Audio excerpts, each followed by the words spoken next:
Hi girls and boys, it's Lynn from SheNANNAgans. Welcome to Storytime. Now this is another one of my favourite stories and it's called Wombat Stew. And it was written by Marcia K, Vaughan, and the illustrations, that's the drawings, were done by Pamela Lofts. And it's a story about a very clever dingo who catches a wombat and decides to make wombat stew. But there's other animals in the story and they've got other ideas about that. So let's see what happens. Here we go. Wombat stew. One day on the banks of a billabong is like a pond or a lake in the Australian bush, a very clever dingo caught a wombat.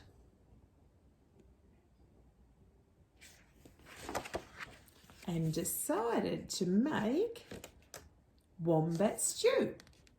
Wombat stew, gooey, brewy, yummy, chewy, wombat stew. Look at that poor wombat.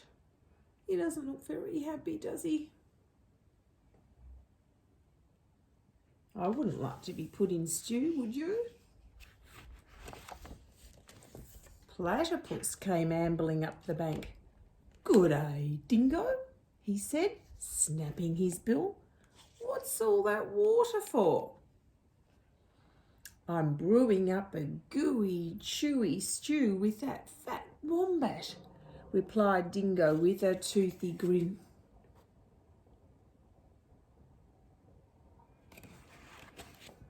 "If you ask me," said Platypus, "the best thing for a gooey stew is mud. Big blops of billabong mud." "Blops of mud?" Dingo laughed. "What a good idea. Righto, in they go." So Platypus scooped up big blops of mud with his tail, look, and tipped them into the billy can.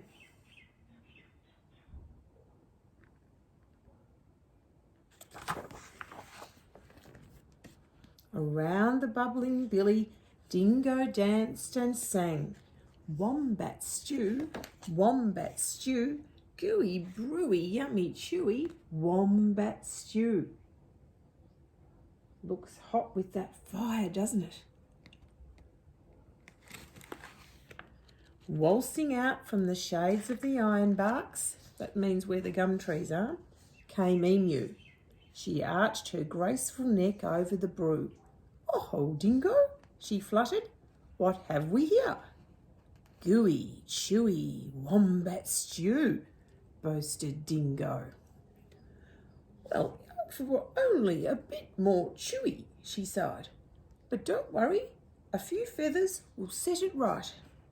"Feathers?" Dingo smiled. "That would be chewy. Righto, in they go." So into the gooey brew, Emu dropped her finest feathers. They look beautiful. Around and around the bubbling billy, Dingo danced and sang, "Wombat stew, crunchy munchy for my lunchy, wombat stew."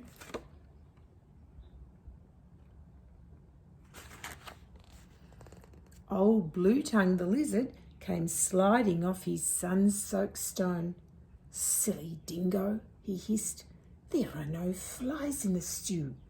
Can't be wombat stew without crunchy flies in it." And he stuck out his bright blue tongue. Can you see his tongue? It's a long tongue, isn't it? "There's a lot to be said for flies," agreed Dingo, rubbing his paws together. "Righto, in they go." So Lizard snapped up 100 flies from the air with his long tongue and flipped them into the gooey, chewy stew.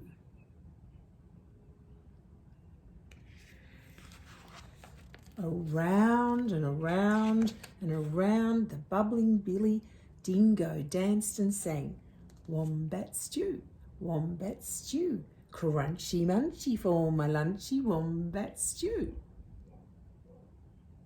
You can join in next time when we say the wombat stew song. Up through the red dust popped Echidna. Wait a bit, not so fast, he bristled, shaking the red dust from his quills. That's his quills there, so he's shaking the dust off. Now, I've been listening to all this advice, and take it from me, for a munchy stew, you need slugs and bugs and creepy crawlies. Would you like eating a stew with those things in it? I wouldn't. Dingo wagged his tail. Why, I should have thought of that. Righto, in they go. So Echidna dug up all sorts of creepy crawlies and dropped them into the gooey, chewy, crunchy stew. Oh, in they go.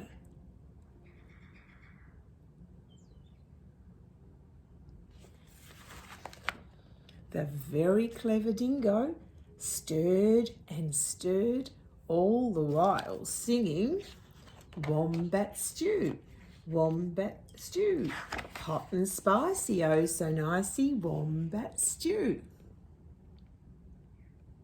Looks hot, doesn't it? And all the animals are watching.